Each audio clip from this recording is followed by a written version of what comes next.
Have you ever beaten anybody up for money? Yes, I have. Oh, tell us that. But you had a different... Let's go. The 15-Minute Morning Show podcast is here. It's now. It's... Yes. Okay, so we've got Scotty B here today. We've got Gandhi. And it smells like sewage where she's sitting. It's making me insane. And there's... You're too late. And there's Scary. And then Froggy's up there in Jacksonville. Hi, Frog. Hello. Our special guest, Uncle Johnny, is in the house. Hello, lady. There you go. There's Garrett. Here's Danielle. Here's Straight Nate. Can we make this the Uncle Johnny edition? Remember we did Ask Uncle Johnny Anything? Okay, so during one of the breaks, Uncle Johnny was telling me something interesting.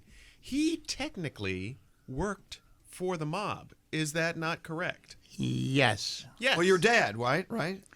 No, my dad that was before I came to New York. When I worked at Stonewall. Oh, that's right. See, the mob used to own a lot of the gay bars here in New York, Yes. right? Oh. Yes. That's how they kept them open because they, ran the city. I thought the mob didn't exist. No, it doesn't exist. Wink. Well, back then it was illegal to be gay. When I was working at the Stonewall. All the clubs back then, you had to knock on the door and say. Was there a secret knock? You just knock and say who you were, or what you wanted, and all this and that. Did you have to admit you were and gay then at the they'd door? raid the joints. They'd come in, or if we were standing on the corner of the street, you and I were on the corner talking, and they'd come and arrest us and put us in jail overnight because no congregating of homosexuals. No homosexuals may congregate. And you go to a bar and you have to sit and look straight ahead. You could not look or talk to anybody. But let's say you and I were on a street corner, and I'm not gay, but you are. Would I go into jail with you? They'd probably bring you in also. Yep, you're Really? going. That's why Don't we have to call talk you to the Straight gay Nate. guy. It takes two to tango. Exactly. now, Johnny also tells a great story. Let's go to the next one. There's a great story Johnny has about Fire Island, which is on the weekends, men, especially men and some women in the city, would act straight, and then on the weekends they would take the train out to Fire Island and they could live these great gay lives, right? But they would raid those clubs sometimes too, and so that's why lesbians were invited to dance with the gay men because the guys couldn't dance together. We'd have to have with one man. We have to be one woman with every two men dancing, or that'd be illegal. Oh my gosh! Yeah. So you'd have to pay the women to be there? No, they were out there. They were the lesbians, Okay. but there was just a few of them at the time. But you always they'd stand on the owner of the club would stand. Jimmy Murray would stand on the milk carton with a flashlight and go, "I need a girl over here. We need a girl over So here." can you imagine dancing on the dance floor and then Jimmy Murray's on the milk carton saying, no, two men, we need a lesbian. Man, to be a fly on the wall there, I would have loved. And there was no DJs back then. There was a jukebox. You go in and you'd play the things on the jukebox, and that's why you danced and everything. Wow. What was the most popular song? Oh God, I can't remember back then. I can't remember. I could walk out of here. I can't remember what I'm doing here. Nice try. If they were mentioned to me, I could probably remember them. But So, Johnny, when the police came up to you, would you say like I'm straight? Like, did you pretend that you were straight, or did they just say, "Nope, you're gay. You're coming with me"? You're going. And they called it the Paddy Wagon. It was a massive truck, and they'd throw massive truck to throw you in there. There's drag queens in there. There's gay guys and and they would all be hauled off. Almost how many nights a week were you raided and taken to jail?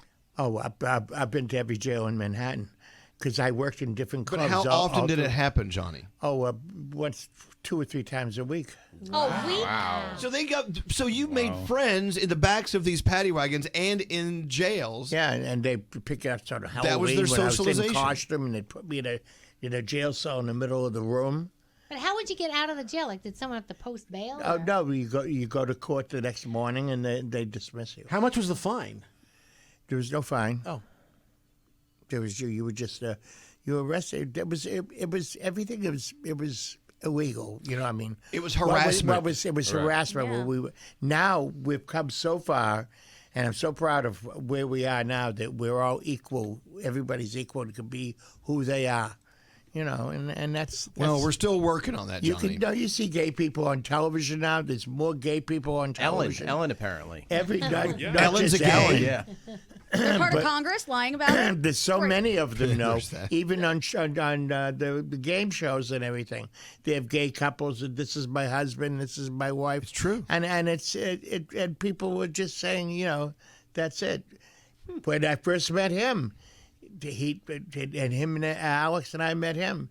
Nobody said he was gay. He met us and he said, "I better come out." Well, you dragged me out.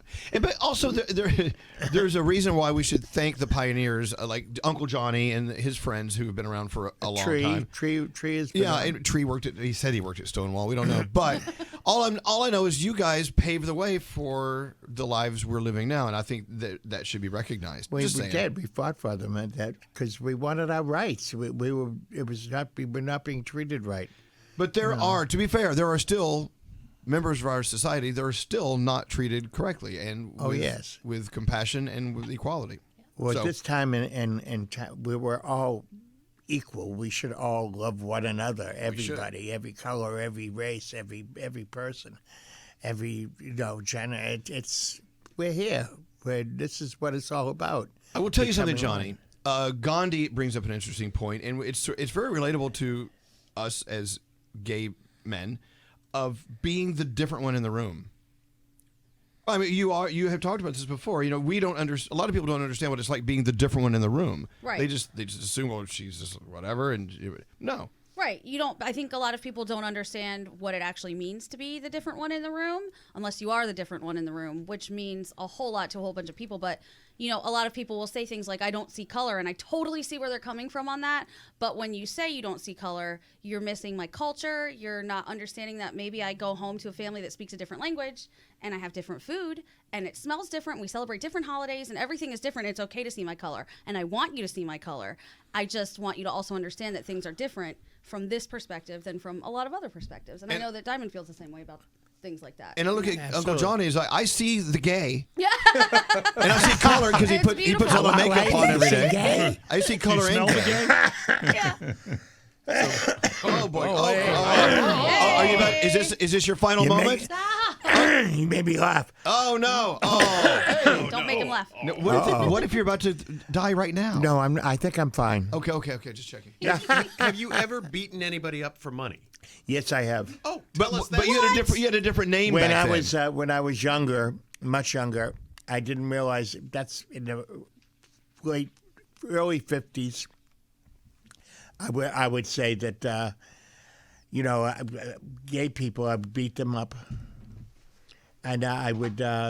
My name back then, I used to wear leather and was Ace Marino. Ace Marino was his name. Wow. He was a street thug. And I was a street And guy. I leather. would rob. Can you imagine this? The guy I'd sitting rob before you houses. actually beat people up and stole their money. I would rob houses, and would get people on. Would beat up gay people on the streets. You beat up gay people? Yes, because No, he didn't. No. Ace Marino did. Well, you're a Okay. gangbanger. You really were. A gay banger. Yeah, but then He's still a gay banger. then I realized Still is. when I had a girlfriend and I took one of my father's guns once because she was cheating on me, Oh my goodness. and I went Wow. and kicked the guy out of her house. Dude. And that's when they Wait, was that Dale? no, this was Dolly, another girl. We that actually I met went one of his girlfriends once. Jill, she came. They're She still came friends. up we're still friends. We're since for almost 70 years now. Well, you didn't try to shoot her boyfriend, did you? No, it was my other girlfriend, Dolly. I had a girlfriend named Dolly back then. Dale and Dolly. But they're the ones Dolly. that told me. They said, "You're not. You're gay. Now, how did they know you were gay? Because when I went down there, I didn't find anything. Well, that's Uncle Johnny is the gift that keeps on giving. Every time you hear, and I've known you all these years. It's like there's another story that you teach me something.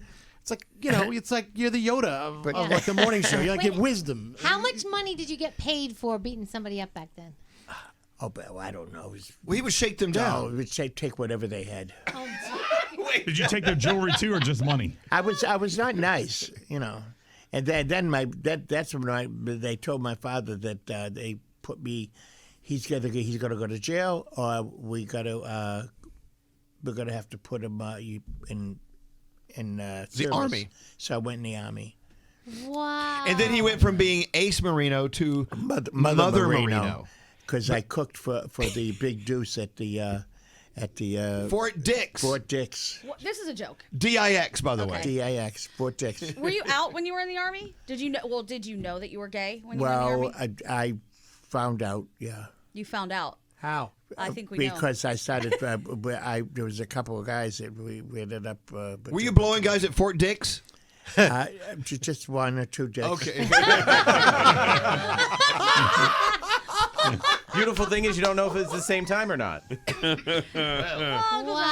So there's that. And then did you become nice then? Because you said you weren't Yeah, nice. it was back then. But then I turned really nice, and I started realizing that So do you think because who I was you back then, it was to be gay. When I told my father I didn't want to tell my father I was gay when I first came out. When I was 18, and I looked at him, and no, I wasn't 18. I was 16, 17. And I looked at him. I said, Dad, I think I'm bisexual, because this is in the 50s. And I didn't want to say gay or anything like that. He looked at me, and he looked away. He looked back and went, that's all right, kid. I know a doctor. We could fix it. I said, no, I don't think so, Dad. And that's when I moved to New York. That was Wow. And tell them the name of the first street you lived on. 1960. Gay Street. Gay Street. In the village. In the village. He lived on Gay Street Wow. with Charity, the drag queen. Waverly and Gay. Wait, the Wizards of Waverly place. You lived right over there. Yeah, Waverly and Gay right on the corner. So went from Fort Dix to Gay Street. Yes. Now, did you purposely move there because you'd be like, this is the street for me, or you happen to land there? I got there, but I said, yeah, this is a good street for me. And I moved in there with my friend Charlie, who was Charity, the drag queen. Wow. And yes, and that's how I did it there. That's when I was. So that was 1960 what? Yeah, that was 1961, 60. Right Yeah, you moved to New York right around a little before the time 59. I was born. 69. And then when did you live in Fort Lauderdale? I moved down there in 1970. In 73 I did the bar at the Mountain Beach Hotel called Johnny Pool's Blender Bar at the Pool Bar. And then I went from there. I went and did another bar in Fort Lauderdale. And then I went to Key West and opened a Pigeon House Patio. And that was there for 1980 to 1983. Then I moved back to Manhattan and opened up the Waverly, and then opened my own club called. They paid me to do that. Then I opened my own club called O'Johnny's on 14th Street. Whoa. Damn. Oh, And- Johnny's. We need a book like before And he kicks the bucket. O'Johnny's We need a was book. the. I agree. I had all the Broadway stars coming in and doing things. Everybody came in there, Wow. and Eliza Minnelli did cocaine off the bar. Hell yeah. no, that was when I was working as a doorman. When I was Judy Garland's, I was her. What do you call it? bouncer. Wrangler, Bodyguard? bouncer, bodyguard. No, I'd pick her up and Companion. Chauffeur? No, I pick up. No, chauffeur. No, I would pick her up and bring her to gay bars Escort? and make sure she got. I was her escort. Yeah. And I did Judy for. You did Judy? I brought her around to all the gay bars we used to go to, and she was living on the Upper West Side then with her daughter Eliza, and then I worked also as a bouncer at the what do you call it? It goes on and on and on, by the way. Wait, Yeah. Judy Garland was No Place Like Home? Richard Burton's Sybil, Richard Burton's wife Sybil. I guess before Elizabeth.